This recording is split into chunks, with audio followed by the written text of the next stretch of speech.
కాలభైరవుడి వృత్తాంతం గురించి కాశీఖండంలో ఎంత గొప్పగా చెప్తారంటే, మనిషి తట్టుకోలేని కష్టాలలో అత్యంత భయంకరమైనటువంటి కష్టం కారాగారవాసం.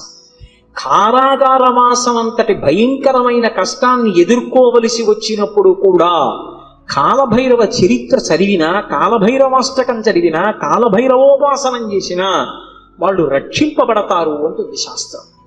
అంత అద్భుతమైనటువంటి మూర్తి ఆ కాలభైరవుడు. సాక్షాత్ పరమేశ్వరుడే కాలభైరవుడిగా ఆవిర్భవించాడు ఒకానొకప్పుడు. కాలభైరవావతారంలో ఆయన లోకానికి కొన్ని మర్యాదలు నేర్పాడు. అందుకే ఒకప్పుడు అందరికీ ఎలా అతిశయం కలుగుతూ ఉంటుందో, గర్వం కలుగుతూ ఉంటుందో, అలా త్రిమూర్తుల యందు కూడా ఇటువంటి పోకడ ఒకటి రజోగుణ సంబంధమైనటువంటి వారి యందు కలుగుతూ ఉంటుంది. సృష్టికర్త అయినటువంటి చతుర్ముఖ బ్రహ్మగారు సహజంగా రజోగుణ తత్వంతో ఉంటాడు, అందుకే ఎరుపు రంగుతో ఉంటాడు. ఆయనకి ఒకప్పుడు ఎందుకో ఒక భావన కలిగింది, ఆయనకి 5 తలలు ఉండేవి. నాకు 5 తలలు, పరమశివుడికి 5 తలలు, సద్యోజాత అఘోర తత్పురుష వామదేవ ఈశానములని 5 తలలైనవి. నాకు 5 తలలు, నాకంటే బ్రహ్మగారికి 5 తలలు. నాకు శంకరుడికి ఏం తేడా? మేమిద్దరం సమానం, నేనే సృష్టిలో అధికుడు అని వేదములను పిలిచి అడిగాడు. నేనా కాదా అన్నాడు. ఋగ్వేదము, సామవేదము, యజుర్వేదము, అథర్వణ వేదము కూడా నువ్వు కాదు, పరమశివుడే సృష్టికంతటికి కూడా మహాపురుషుడు, ఆయననే వేదములన్నీ కొలుస్తున్నాయి అని చెప్పి ఆయన అంగీకరించలేదు. ఆయన అహంకారం తగ్గించడానికి శంకరుడు సభలోకి ప్రవేశిస్తే ఒక్కొక్కసారి అతిశయం, గర్వం అనేటటువంటిది కలగకూడదు, కానీ అది కలిగితే ఎంతటి వారిని కూడా ఎలా పడగొట్టేస్తుంది అన్నదానికి ఈ ఆఖ్యానాలన్నీ వస్తాయి. రామకృష్ణ పరమహంస ఒక అద్భుతమైన మాట చెప్పేవారు. ఒకప్పుడు ఒక మహారాజు గారు ఒక భద్రగజం మీద ఎక్కి వస్తున్నాడు. భద్రగజం అంటే ఎంత ఉంటుంది? గురువాయూరులో రాత్రి కృష్ణుడి ఆలయం చుట్టూ ప్రదక్షిణం చేస్తాయి ఏనుగులు, అందులో భద్రగజాలు వస్తాయి. భద్ర అనే జాతికి చెందినటువంటి ఏనుగులు. అసలు ఆ ఏనుగుని చూస్తే ఓ పెద్ద కొండ శిఖరం నడిచి వెడుతున్నట్టు ఉంటుంది, వచ్చి వరుస క్రమంలో నిలబడతాయి గుడి చుట్టూ. అది ఎక్కాలంటే నిచ్చినేసుకుని ఎక్కాలి. కానీ ఎంత క్రమశిక్షణగా ఉంటాయంటే, దాని కుంభస్థలం మీద కృష్ణ పరమాత్మ విగ్రహం పెడతారు. పెట్టి అర్చకుడు ఎక్కడానికి వచ్చినప్పుడు అది కాలు చాపి ఈ సంధి భాగం బయటికి వచ్చేటట్టుగా, ఎముక పైకి వచ్చేటట్టుగా ఉంచుతుంది. ఉంచి తల ఇలా పెడుతుంది. పరిగెత్తుకుంటూ వచ్చి అర్చకుడు దాని చెవి పట్టుకొని ఈ సంధి భాగమునందు ఎగిరి కాలు పెట్టి మెట్లెక్కినట్టుగా దాని శరీరం మీద ఎక్కేసి కుంభస్థలం మీద కూర్చుంటాడు. అంతెత్తునుంటుంది భద్రగజం. అది దగ్గర నుంచి వెడుతూ ఉంటేనే ఉద్విగ్నత కలుగుతుంది. అటువంటి భద్రగజం ఎలా ఉంటుందో అంత ఎత్తున ఉండేటటువంటి స్వరూపమైతే భద్రగజంలా నడుస్తున్నాడు రా అంటారు. అలా ఒక మహారాజు అటువంటి భద్రగజం మీద వెళ్ళిపోతున్నాడు రాజవీధిలో. అటువంటి ఏనుగు వస్తోందంటే దాని ఒక్కొక్క కాలు ఇంతంత లావు ఉంటుంది, పాదం ఎత్తి వేస్తే గుండ్రంగా ఉంటుంది, ఏ ప్రాణైనా అణిగిపోతుంది, అందుకని అన్ని పక్కలకపోతాయి. అటువంటి ఏనుగు వస్తుంటే కన్నంలోంచి ఓ చిరుకప్ప ఒకటి పైకొచ్చి కప్ప కాలెత్తింది. కాలెత్తి చెయ్యి బుద్ధి లేదు ఏనుగా పక్కకి పో. ఆశ్చర్యపోయారు రామకృష్ణ పరమహంస, శిష్యుడు నిలబడి ఉన్నారు అక్కడ. వాళ్ళకి సిద్ధులు ఉన్నాయి. ఆ శిష్యుడు చూసి గురువుగారి వంక తిరిగి అన్నాడు, హే బ్రహ్మన్, ఒక భద్రగజం వస్తోంది, దాని మీద మహారాజు వస్తున్నాడు. ఒక కప్ప కన్నంలోంచి బయటకు వచ్చి ఏనుగు మీద కాలెత్తి పక్కకు పోతావా పోవా అంటోంది. దీనికి బుద్ధిహీనత, అతిశయమా? ఎందుకు ఇలా కాలెత్తిందని అడిగారు. అడిగితే పరమహంస ఒక్క నిమిషం కళ్ళు మూసుకుని కళ్ళు తెరిచి అన్నారు, ఇవాళ సాయంకాలం ఈ రహదారి నుంచి ఒక జేబుకి చిల్లు ఉన్నటువంటి లాల్చీ వేసుకున్న వ్యక్తి వెళ్ళాడు. ఆయన జేబులో 4 పావలాకాసులు ఉన్నాయి. పావలాకాసు చిన్నగా గుండ్రగా ఉంటుంది కదూ, ఆ కన్నంలోంచి జారి పావలాకాసు కింద పడింది. కింద పడిన పావలాకాసు దుల్లుకుంటూ ఆ కన్నంలోకి వెళ్ళింది. కన్నంలో కప్ప ఉంది. కప్పకి పావలాకాసు దొరికింది. ఇప్పుడు కప్ప దగ్గర పావలా ఉంది కదూ, ఏనుగు మీద కాలెత్తింది. పావలా ఉన్న కప్ప ఏనుగు మీద కాలెత్తితే అన్నీ ఉన్నాయనుకున్న నాబోటిగాడు విర్రవీగితే అందులో అతిశయం ఎంత విచిత్రమైన లక్షణాన్ని కల్పిస్తుందో చూడండి. బ్రహ్మగారి అంతటి వాడికి ఒకప్పుడు ఈ ఆవేశం వచ్చింది. ఎందుకు అంటే తలల సంఖ్య లెక్క పెట్టాడు.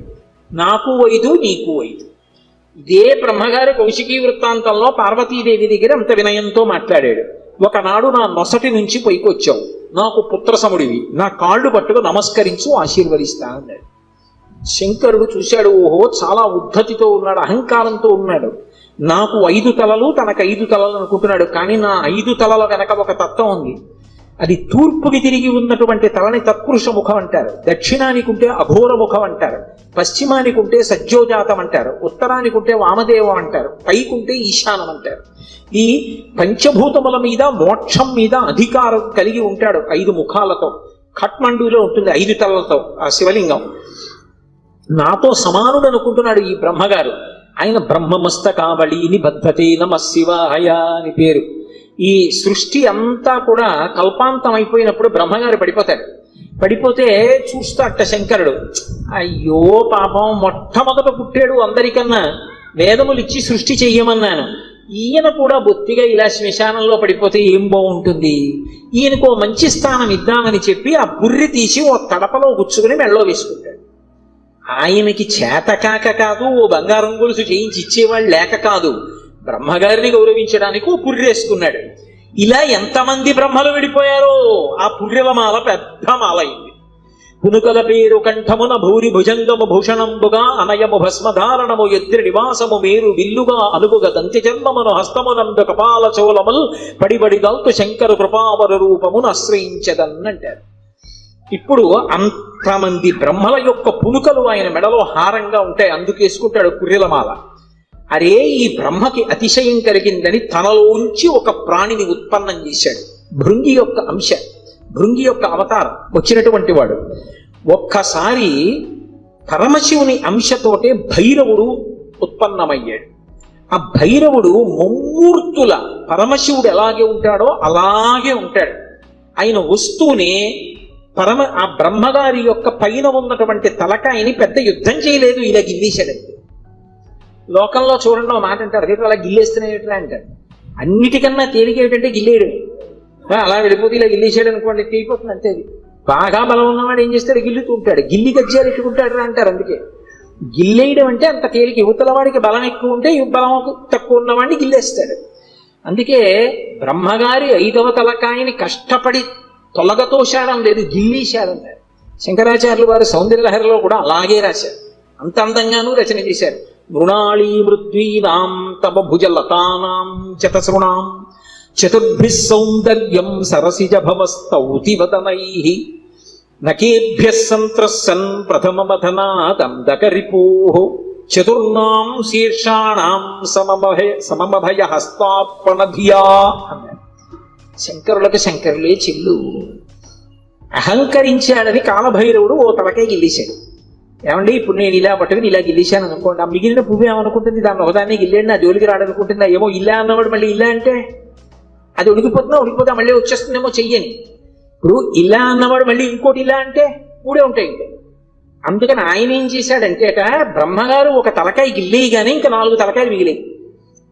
అమ్మవారి వంక చూశాట. అమ్మవారు 4 చేతులతో ఉంటుంది కదా. అమ్మా, నేను తామర పువ్వులోంచి పుట్టాను, నీ చేతులు తామర పువ్వుల్లో ఉంటాయి కాబట్టి మన ఇద్దరికి ఓ బంధుత్వం ఉంది. అమ్మా, నా 4 తలకాయలు తామర పువ్వులు లాంటి నీ చేతుల కింద పెడతాను, కాపాడమ్మా అని 4 తలకాయలు గబగబా పట్టుకెళ్ళి అమ్మవారు 4 చేతుల కింద పెట్టేటప్పటికి మళ్ళీ ఇల్లుదామని చూశాడు. పైన అమ్మవారి చెయ్యి ఉంది, నవ్వి ఊరుకున్నాడు. అలా అమ్మా, నీ చేతులు పెట్టుండకపోతే బ్రహ్మగారి తలకాయలు ఉండేవో ఉండకపోవు. ఏమో గిల్లేసిన వాడు ఓటే గిల్లుతాడని నమ్మకం. కాబట్టి నకేభ్యః సంత్రస్సన్ గోటితో గిల్లేశాడంతే. కాలభైరవుడంతే అంతటి ప్రచండ శక్తి స్వరూపుడు. కాశీఖండంలో ఆయన గురించి ఒక అద్భుతమైనటువంటి విశేషం చెప్తారు. అజుండు తాను అధికుండననుచు గర్వింప కరనఖాగ్రమునత చిరము త్రుంచి సాకారయగు బ్రహ్మహత్యతో చనుజేరి సర్వలోకంబులు సంచరించి వైకుంఠమునకేగి రమా వైకుంఠు లచ్చించ అమృతభిక్షాసనం అరగించి కాశికానగర కంఠోపదేశంబున పగలవైచకరంపు బ్రహ్మపునుక ఆధిపత్యంబు పొందే కామారి చేత ప్రియవైచిన చోట కబురము చేసి కాశికాపురమునకు 7 గడయు చూపే క్రోధభైరవ దేవుండు ఉభజన్మ అంటారు. ఆయన బ్రహ్మగారి తలకాయ తుంపేశాడు. తుంపేస్తే ఆయన బ్రహ్మగారు బ్రహ్మహత్యాపాతకం వచ్చింది. పరమశివుడికి బ్రహ్మహత్యాపాతకం ఉంటుందా? ఆయన విధికి నిషేధానికి అతీతుడు. కానీ లోకంలో శివుడే చేశాడు కదా, మేమెందుకు చెయ్యకూడదని రేపు పొద్దున్న తెలియక జనులు బ్రహ్మహత్యా దోషం చేస్తే కట్టి కుడిపేస్తుంది.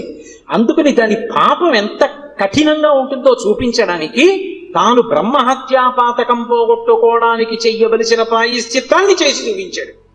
ఆ కళ వచ్చి అంటుకుంది పుర్రె. ఆ చేతికి అంటుకున్న పుర్రెతోటి కపాల భిక్ష అందరినీ భిక్షాటన చేస్తూ లోకములన్నీ తిరిగాడు. తిరిగి తిరిగి తిరిగి తిరిగి ఒక రోజున వైకుంఠానికి వెళ్ళాడు. అబ్బా, ఇటువంటి అతిథి ఎక్కడ దొరుకుతాడు? ఊరక రారు మహాత్ములు మా రథముల ఇండ్ల కడకు వచ్చుటెల్లం కారణము మంగళములకు మీరొచ్చుట శుభమాకు నిజము మహాత్మా అంటాడు నందుడు గర్భుడు వస్తే దశమస్కంధంలో. అలా గబగబా పరిగెత్తుకొచ్చి లోపలికి పిలిచి శ్రీమన్నారాయణుడు లక్ష్మీదేవి కూర్చోపెట్టి ఆయనకి ఆతిథ్యం ఇచ్చారు. ఆ ఆతిథ్యం ఇచ్చినప్పుడు ఏదో లౌకికంగా వండినటువంటి అన్నం పెట్టలేదు, భిక్షాన్నంగా ఏం పెట్టారంటే మనోరథము అనబడేటటువంటి ఒక అద్భుతమైనటువంటి అమృతం ఉంటుంది. అది ఒక్క వైకుంఠంలో వాళ్ళ దగ్గరే ఉంటుంది. ఆ అమృత రసాన్ని పెట్టారు. పెడితే ఆ అమృత పాయసం ఆరగించి లక్ష్మీ విష్ణువుల చేత అర్చింపబడిన వాడై బయలుదేరాడు. అన్ని లోకాలు తిరిగి తిరిగి తిరిగి తిరిగి కాశీపట్టణానికి వచ్చాడు. కాశీపట్టణంలోకి ప్రవేశించగానే చేతికున్నటువంటి బ్రహ్మకపాలం మూడి కింద పడి బద్దలైపోయింది. అంటే కాశీపట్టణం అంత గొప్ప పట్టణం. అందులోకి వెళ్ళగానే బ్రహ్మహత్య పోయింది. అప్పుడు ఆ లోపలికి వెళ్ళిన తర్వాత శంకరుడు బయలుదేరి వచ్చి ఈ కాశీపట్టణానికి అంతటికీ నిన్ను అధిపతిగా అభిషేకం చేస్తున్నానని కాలభైరవుణ్ణి కాశీపట్టణానికి పట్టాభిషిక్తుణ్ణి చేశాడు సంరక్షకుడుగా. ఆధిపత్యంబు పొందే కామారి చేత అంత అద్భుత రూపాన్ని పొందాడు. భైరవ అంటారు. భైరవ అంటే కుక్కకి భైరవ అని పేరు. ఎందుకంటే భయ్య నరుస్తుంది కాబట్టి, రవము అంటే శబ్దము, భయ్య నరిచి మీద పడుతుంది కాబట్టి భైరవ అంటే కుక్క. భైరవుడు వచ్చాడంటారు. కాదు, భైరవ అన్న మాటకు అర్థం ఏమిటంటే ఎవరిని చూస్తే హడిలిపోతామో, ఎవరిని చూస్తే భయం వేస్తుందో, ఎవరిని చూస్తే ఇక బుద్ధి పని చెయ్యదో అటువంటి భయంకరమైనటువంటి రూపంతో ఉండేటటువంటి వాడికి భైరవ అని పేరు. లోకంలో ఎవరైనా సరే బాగా పాపములు చేసి చేసి చేసి చేసి చేసి చేసి శరీరం విడిచిపెట్టేశారనుకోండి, ఈ లోకం విడిచిపెట్టి వెళ్ళిపోయేటప్పుట భైరవయాతన అని ఉంటుంది. ఆయన క్రోధ రూపంతో వెంటబడతాడు బెత్తం పట్టుకుని. ఆయన్ని చూసేటప్పటికి భయపడి చెమటలు కక్కుతూ పరిగెడతారు. పరిగెత్తి పరిగెత్తి పరిగెత్తి దాహార్తితో యమసదనం దగ్గర అగ్నిజ్వాలలతో ఉంటుంది తోరణం. ఆ తోరణం కింద నుంచి దూరుతాడు కాలిపోతూ. ఆ దోషం పోవాలి అంటే కాలభైరవ దర్శనం చేస్తారు. కాఠ్మండూలో కాశీపట్టణంలో కాలభైరవ దేవాలయాలు ఉన్నాయి. కాలభైరవ దర్శనం చేస్తే భైరవ దండన అని ఆయన వేస్తాడు. ఓ బెత్తం పెట్టి ఓసారి వీపు మీద కొడతారు ఇలాగా. అంటే అక్కడతో ఆ పాపాన్ని తీసేస్తాడు. ఆ చాలా అనుగ్రహమూర్తి. అలాగే కార్తీక మాసంలో వచ్చేటటువంటి పౌర్ణమి నాడు జ్వాలాతోరణం చేస్తారు. కొత్త గడ్డి తీసుకొచ్చి తోరణం కట్టి ఆ గడ్డి అంతా పెట్టి ఆవు నెయ్యి పోసి వెలిగిస్తారు. వెలిగించి పార్వతీ పరమేశ్వరులు పల్లకీలో వెడుతుంటే హరహర మహాదేవ శంభో శంకర అంటే భక్తులు కూడా పల్లకీతో వెళ్ళి మళ్ళీ వస్తూ ఉంటారు. ఎందుకు అలా వెళ్ళి వస్తూ ఉంటారు అంటే నరకలోకానికి వెళ్ళి అగ్నితోరణం కింద నుంచి దూరవలసినటువంటి అగత్యాన్ని తీసేసి ఇక్కడే అగ్నితోరణం కింద నీవు అక్కడ చూడక్కర్లేదురా, నేను నీకు అండ ఉంటాను, బెంగ పెట్టుకోకని ఆయన నడిచి ఆయన వెనక మనం నడిస్తే ఇంకా అక్కడ అగ్నితోరణం చూడక్కర్లేదు, తిన్నగా మంచి లోకాలకు వెళ్ళిపోతాడు. దానికోసం ఇక్కడ ఆయన అద్భుతమైనటువంటి జ్వాలాతోరణం చేస్తాడు. మనం చేస్తే అనుగ్రహాన్ని శంకరుడి ద్వారా పొందుతామని. అందుకని భైరవ అంటారు. శంకర భగవత్పాదులు కాలభైరవుని యొక్క వైభవం మీద ఒక అష్టకం చేశారు. దేవరాజ సేవ్యమాన భావనంగ్రి పంకజం వ్యాళ యజ్ఞ సూత్రం ఇందు శేఖరం కృపాకరం నారదాది యోగి బృంద వందితం దిగంబరం కాశికాపురాదినాథ కాల భైరవం భజే. నారదాది యోగి బృంద వందితం దిగంబరం అంటారు. ఆయన నారదుడు వంటి యోగి బృందముల చేత నృతింపబడుతూ ఉంటాడు. దేవరాజ సేవ్యమాన భావనాంగ్రి పంకజం. భావనాంగ్రి పంకజం దేవరాజు అంటే ఇంద్రుడు. ఇంద్రాదుల చేత పూజింపబడేటటువంటి పాదపద్మములు కలిగినటువంటి వాడు. వ్యాళయజ్ఞ సూత్రం ఇందు శేఖరం కృపాకరం. ఆ చంద్రబింబాన్ని శుక్లపక్షంలో ఉండేటటువంటి తదియనాటి చంద్రరేఖని కొప్పులో ధరించి ఉంటాడు ఆయన. వ్యాళయజ్ఞ సూత్రం ఇందు శేఖరం కృపాకరం నారదాది యోగి బృంద వందితం దిగంబరం. ఆయన దిక్కులన్నీ ఆయనకి అంబరములై ఉంటాయి. ఆ దిక్కులు అంబరములై ఉన్న మీదట కొత్తగా ఇక వస్త్రాన్ని కట్టుకోడు, దిశములతో ఉంటాడు. అది ఒకటి. అసలు తెలుసుకోవలసిన రహస్యం వేరే ఉంటుంది. ఎప్పుడైనా మీరు శివాలయంలోకి వెళ్ళినప్పుడు కాలభైరవ దేవాలయానికి వెళితే బట్ట ఉండదు, ఆయన దిగంబరంగా నిలబడి ఉంటాడు. ఎందుకు అలా ఉంటాడు అంటే దానికి ఒక కారణం ఉంది. అంబరము దేనికి కట్టుకుంటారు అంటే, వస్త్రము కట్టుకున్నాడు అన్న మాటకి తాత్వికమైనటువంటి అర్థం ఏమిటి అంటే, లజ్జ పొంది ఉన్నారు, ఎవరు తనని చూసి సంతోషించాలో వాళ్ళు మాత్రమే సంతోషించాలి తప్ప అన్యులు తనని ఇంకొకలా చూడకుండా ఉండడానికి వస్త్రం కట్టుకుంటారు. సభాముఖంగా అంతకన్నా మాట్లాడకూడదు. బట్ట దేనికి కట్టుకుంటారు అంటే, ఏ పురుషుడు తనని ఎలా చూడాలో అలాగే చూడాలి. భర్త అయితే దాని అవసరం లేదు, భర్త కానివాడు ఇంకొకలా చూడడానికి వీల్లేదు. అంబరము ధరించి ఉంటారు. అంబరము భక్తికి సంకేతం. భక్తి అంబరమును కట్టుకుంటారు. భక్తి అంబరం కట్టుకుంటే పురుషుడి చేత ఆకర్షింపబడతాడు. ఎవరా పురుషుడు? ఒక్కడే పురుషుడు. పతిం విశ్వస్యాత్మేశ్వరగం శాశ్వతగం శివమచ్యుతం. ఆ భగవంతుడు ఒక్కడే పురుషుడు. ఆధ్యాత్మిక సంప్రదాయంలో అందరం స్త్రీలమే, మనందరికీ పతి ఆయన. ఆయన కొరకు భక్తి అన్న బట్ట కట్టుకుంటాం. అసలు పరమేశ్వరుడు ఎవరి కోసం కట్టుకోవాలి? ఎవరి పట్ల భక్తితో ఉండాలైనా? ఆయన ఎవరిని పొందాలైనా? ఆయన పొందడానికి ఇంకెవరు లేరు, అందరూ ఆయన్ని పొందుతారు. అందుకే ఆయన బట్ట కట్టుకోడంటే భక్తి అన్న నంబరం ఆయన కట్టుకోక్కర్లేదు. అందుకు దిగంబరుడు. ఆ దిగంబర అన్న మాటను అలా అర్థం చేసుకోవాలి. అందుకే యోగి సంప్రదాయంలో ఈ దిగంబర అన్న మాట మీకు కనపడుతూ ఉంటుంది. కాబట్టి నారదాది యోగి బృంద వందితం దిగంబరం కాశికాపురాదినాథ కాలభైరవం భజే. అటువంటి కాలభైరవుణ్ణి నేను భజిస్తున్నాను. భానుకోటి భాస్వరం భవాబ్ది తారకం ప్రభుం నీలకంఠమీప్సితార్థదాయకం త్రిలోచనం కాలకాలమంబుజక్షమక్షశూలమక్షరం కాశికాపురాదినాథ కాలభైరవం భజే. ఇప్పుడు నేను అష్టకం అంతా ఎక్కడ చెప్పను. భానుకోటి భాస్వరం, కోటి మంది సూర్యులు ఉదయిస్తే ఎలా ఉంటుందో ఆయన కాంతి అలా ఉంటుంది. భవాబ్ది తారకం ప్రభుం, సంసారం అనే సముద్రాన్ని దాటించేస్తాడు ఆయన పాదాలు పట్టుకుంటే. నీలకంఠమీప్సితార్థదాయకం త్రిలోచనం, నీలకంఠుడై హలాహల భక్షణం చేసినటువంటి శంకరుడై లోకములను అనుగ్రహించగలిగిన వాడై భక్తజనుల యొక్క ఈప్సితములను తీర్చగలిగిన వాడై ఉంటాడు. నీలకంఠమీప్సితార్థదాయకం త్రిలోచనం కాలకాలమంబుజక్షమక్షశూలమక్షరం, చేతిలో అక్షమాల పట్టుకుని జ్ఞానాన్ని ఇవ్వగలిగిన వాడై ఉంటాడు. అందుకే అక్షమాల అంటే ధ్యాన స్థితిని కటాక్షిస్తాడు. పుస్తకాలు చదవడం గొప్ప కాదు, ధ్యానం చేయగలిగి ఉండాలి. ఆ మనస్సు చెప్పినప్పుడు మాట వినాలి. పిలవగానే మనసు వెనక్కొచ్చి ఎవరిని చూడమంటున్నానో వాళ్ళని చూడాలి. రా చూడు పార్వతీ పరమేశ్వరుల పాదద్వంద్వాన్ని అనేటప్పటికీ అది గబగబా వచ్చి కూర్చుని చూడడం అలవాటు అవ్వాలి. మనసు ఎలా వినాలి అంటే, కుక్క మాట విన్నట్టుగా వినడం, ఎద్దు మాట విన్నట్టుగా వినడం మనసుకి రావాలి. కుక్క చూడండి అన్నాను అనుకోండి పరిగెత్తుకొస్తుంది, కుక్క పిలిస్తే వచ్చినట్టు. ఎద్దు చూడండి కొత్తగా గిత్తని బండికి కట్టారనుకోండి, బండి ఎత్తి పట్టి రైతు దా దా అంటే అది రాదు. బలవంతంగా తీసుకొచ్చి కాడి మెడ మీద పెట్టారనుకోండి తోసేస్తుంది, అటుపోతుంది ఇటుపోతుంది.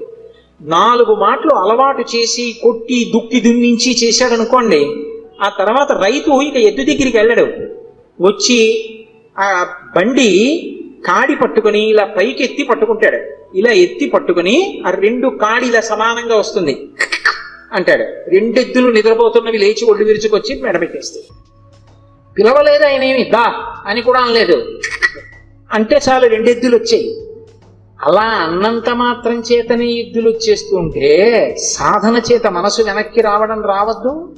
రావాలి. అలా వచ్చేటట్టు చెయ్యగలిగిన వాడు, సాధనా బలాన్ని అనుగ్రహించగలిగిన వాడు కాలభైరవుడు. కాలస్వరూపంతో ఉంటాడు. అందుకే కాలకాలమంబుజక్షమక్షశూలమక్షరం కాశికాపురాధినాథ కాలభైరవం భజే. అందుకే కాలభైరవష్టానికి ఫలశ్రుతి చెప్తూ కాలభైరవష్టకం పఠంతి ఏ మనోహరం జ్ఞానముక్తి సాధనం విచిత్ర పుణ్యవర్ధనం శోకమోహ దైన్య లోభ కోపతాపనాశనం దీప్రయాంతి కాలభైరవంగ్రి సన్నిధిం ధ్రువం అంటారు. ఎవరు కాలభైరవాష్టకాన్ని చదువుకుని ప్రతిరోజు కాలభైరవుడికి నమస్కరిస్తాడో వాడికి భక్తి, చిత్తశుద్ధి, వైరాగ్యము, జ్ఞానము, చిట్ట చివర మోక్షము ఆయన అనుగ్రహిస్తాడు. శరీరం విడిచిపెట్టిన తరువాత భైరవయాతన పొందకుండా మోక్షమును అనుగ్రహించగలడు అంటే ఆయన ఎంతటి శక్తివంతుడో మీరు ఆలోచించవచ్చు. కాశికా పట్టణానికి అంతటికీ కూడా అధిపతి అయి ఉంటాడు. అటువంటి మహానుభావుడైనటువంటి కాలభైరవుని యొక్క స్మరణము చాలు, సమస్త పాపములు నశించిపోతాయి. అంత గొప్ప కాలభైరవుడు శివాలయంలో ఈశాన్య దిక్కున నటరాజస్వామి వారి పక్కన విరాజమానుడై ఉంటాడు. అలాగే శంకరుడి పరివారంలో ఎప్పుడూ విడిచిపెట్టనటువంటి వారు సర్పములు ఆయన్ని ఎప్పుడు విడిచిపెట్టవు. ఏదో అలా అనడమే కానండి, నిజంగా ఆయన పరివారం అద్భుతమైన పరివారం. సాయంకాలం అయ్యేటప్పటికి కవచం పెట్టేస్తారు. కవచం పెట్టారు అంటే ఇలా పాము పట్టి ఉంటుంది, మీరు చూసి ఉంటారు. కొన్ని చోట్ల శివాలయాల్లో శివలింగం మీద పడగ పట్టి ఉంటుంది. ఆ నైమిషారణ్యంలో అయితే ఒక అద్భుతమైనటువంటి శివాలయం ఉంది. ఆ శివాలయం యొక్క పానవట్టం మీద ఒక పాము పడుకుని ఉంటుంది. అది పడుకుని ఉన్నట్టుగా చిత్రీకరింపబడి ఉంటుంది. అద్భుతమైనటువంటి శివాలయం. అవన్నీ మీకు చూపిస్తారు. అక్కడే కొంచెం దూరం వెళితే రుద్రావర్తము అని గోమతి నది లోపల ధర్మరాజు గారు ప్రతిష్ఠ చేశాడు శివలింగాన్ని. సుడి ఏమీ కనపడదు, మీకు నీరు తిరగదు, కానీ ఇలా నీరు వెళ్ళిపోతూ ఉంటుంది. దాని ముందు కానీ వెనక కానీ మీరు మారేడాకేస్తే పైనుంచి తేలి వెళ్ళిపోతుంది. శివలింగం లోపలున్న చోటుకొచ్చి మారేడు దళం వేస్తే నిలువుగా లోపలికి వెళ్ళిపోతుంది. మీరు 100 జామకాయలు జామ పళ్ళు తీసుకెళ్లి అందులో వేయండి, మీరు ఏమీ అడగకపోతే ఒక్క కాయ పైకి రాదు, నిలువుగా వరుస క్రమంలో లోపలికి వెళ్ళిపోతాయి. స్వామి ప్రసాదం ఇవ్వండి అని పైకి అడిగారు అనుకోండి, అన్ని పళ్ళు లోపలికి వెళ్ళిపోయి ఒక్క పండు పైకి వస్తుంది. భగవంతుని యొక్క అనుగ్రహము తిరుగులేనిది, ఈశ్వరుడు ఉన్నాడు అనడానికి ప్రబలమైనటువంటి సాక్ష్యాలు అవన్నీ. కాబట్టి ఆ పాము అనేటటువంటిది శివలింగం మీద పడగ పట్టి ఉంటుంది, అమ్మవారి యొక్క స్వరూపం. ఆ నాగులు ఎప్పుడూ శంకరుడితో అనుబంధంతో ఉంటాయి. అసలు ఆ పాము దేనికి గుర్తు అంటే కుండలిని శక్తికి ప్రతీక, అమ్మవారికి ప్రతీక.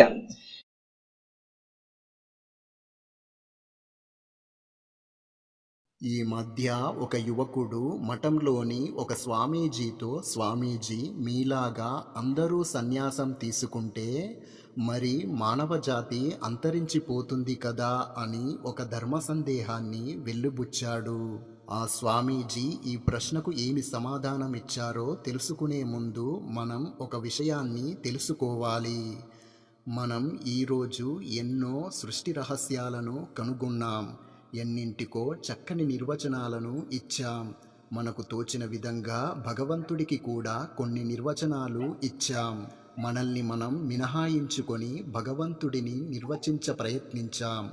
మనల్ని మనం నిర్వచించుకోలేనప్పుడు భగవంతుడిని ఎలా నిర్వచిస్తాం? అయినా సాహసం చేశాం. ఎందుకు? మనల్ని మనం అవగాహన చేసుకోవటానికి ప్రయత్నించలేదంటే సృష్టిని చదివే ప్రక్రియలో తెలుసుకోబోయే వస్తువును, తెలుసుకుంటున్న ఉపకరణం రెండింటిపైన ఒకేసారి దృష్టి పెట్టడం సాధ్యం కాదు కనుక మనం మన స్వభావాన్ని ఒక్కసారి గమనిస్తే మనల్ని మనం ఈ అధ్యయనం నుంచి ఎప్పుడూ మినహాయించుకుంటూ ఉంటాం. ప్రపంచంలో ఉన్న దుఃఖాన్నంతటికీ కారణం ఈ స్వాధ్యాయనం లేకపోవటమే. అంటే మనిషి తన దేహధారిత వర్తమాన ఉనికియే నిజమైన ఉనికి అని భ్రమిస్తూ ఆ భావనలోనే సదా జీవిస్తూ, అంటే మనిషి తన దేహధారిత వర్తమాన ఉనికియే నిజమైన ఉనికి అని భ్రమిస్తూ ఆ భావనలోనే సదా జీవిస్తూ జంతువుల నుంచి తనను వేరు చేసే పార్శ్వాలను కనుగొనడానికి ప్రయత్నించకపోవటమే.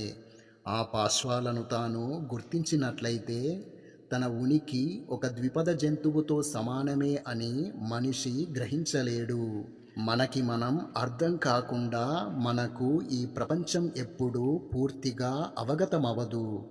మనం ప్రపంచాన్ని చాలా అర్థం చేసుకున్నాం అనుకుంటున్నాం. అది కేవలం అపోహ మాత్రమే. ఒక అణువు రహస్యం కూడా మనం ఇంతవరకు పూర్తిగా ఆవిష్కరించుకోలేదు. ఈ లెక్కన మనం ఇంకా కొన్ని కోట్ల సంవత్సరాలు గడిచినా భగవంతుడి సృష్టిలో 1% అంశాన్ని కూడా పూర్తిగా అధ్యయనం చెయ్యలేం. మనం సాధించిన సాంకేతిక అభివృద్ధి మన కండ్లకు మిరుమిట్లు గొలుపుతున్నది. అది మనల్ని మత్తులోకి తీసుకెళ్తున్నది. ఈ మత్తులో మనం ఇంకా అభివృద్ధిని వస్తు సృష్టిలోనే వెతుకుతున్నాం. కానీ ఆ సృష్టిని అధ్యయనం చేస్తున్న మనిషి మీద దృష్టి పెట్టలేకపోతున్నాం. మన మీద మనం దృష్టి పెడితే స్వాధ్యాయానికి శ్రీకారం చుట్టాలంటే ఈ సాంకేతిక అభివృద్ధి మత్తు మనకు కొంచెం వదలాలి. మనసు పోకడలను గమనిస్తూ పూర్తిగా విశ్లేషిస్తూ మనిషి తనను తాను పూర్తి స్థాయిలో ఆవిష్కరింపజేసుకోవాలంటే ఆ దిశగా పూర్తి దృష్టిని శక్తిని ప్రసరింపజేయాలి. అలా మనిషి తన మీద పూర్తి దృష్టిని పెట్టి తన విజయ రహస్యాన్ని తెలుసుకుంటే మానవుడే మాధవుడు అవుతాడు. సృష్టికర్త ఈ రహస్యాన్ని అందరూ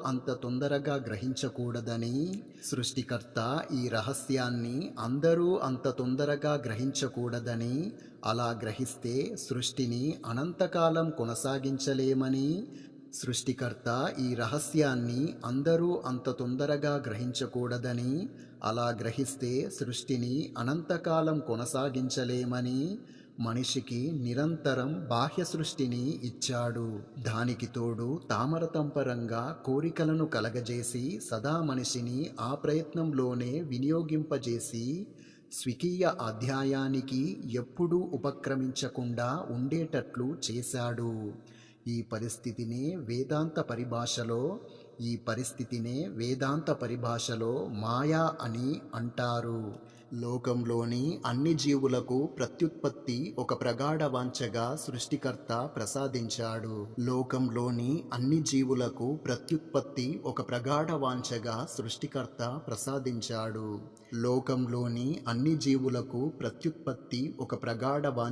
సృష్టికర్త ప్రసాదించాడు.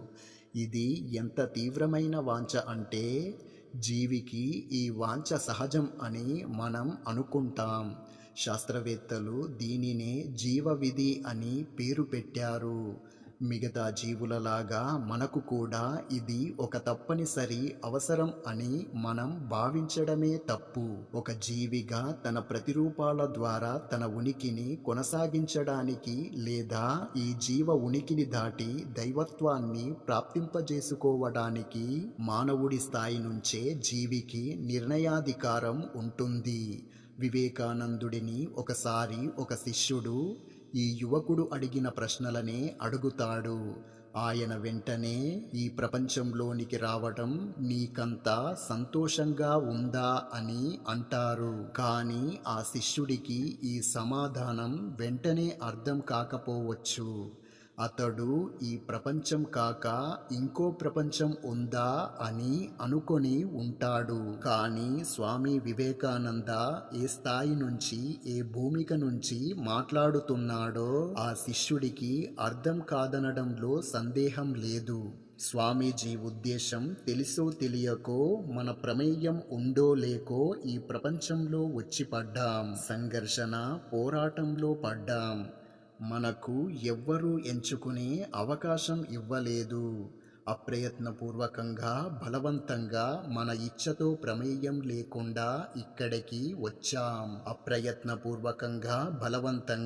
ఇచ్ఛతో ప్రమేయం లేకుండా ఇక్కడికి వచ్చాం. తల్లిదండ్రుల వలన ఈ ప్రపంచంలోనికి వచ్చాం అని మనం అనుకుంటున్నాం. తల్లిదండ్రులు కేవలం వాహకాలు మాత్రమే. తల్లిదండ్రుల వలన ఈ ప్రపంచంలోనికి వచ్చాం అని మనం అనుకుంటున్నాం. తల్లిదండ్రులు కేవలం వాహకాలు మాత్రమే. మన ఉనికికి వాళ్ళు కేవలం ప్రమేయం లేని ఉపకరణలు మాత్రమే. ప్రారబ్ధం పూర్వజన్మలో చేసిన పుణ్యపాపాల సంచయం వలన మనం ఈ రూపంలో ఈ ప్రపంచంలోనికి వచ్చాం.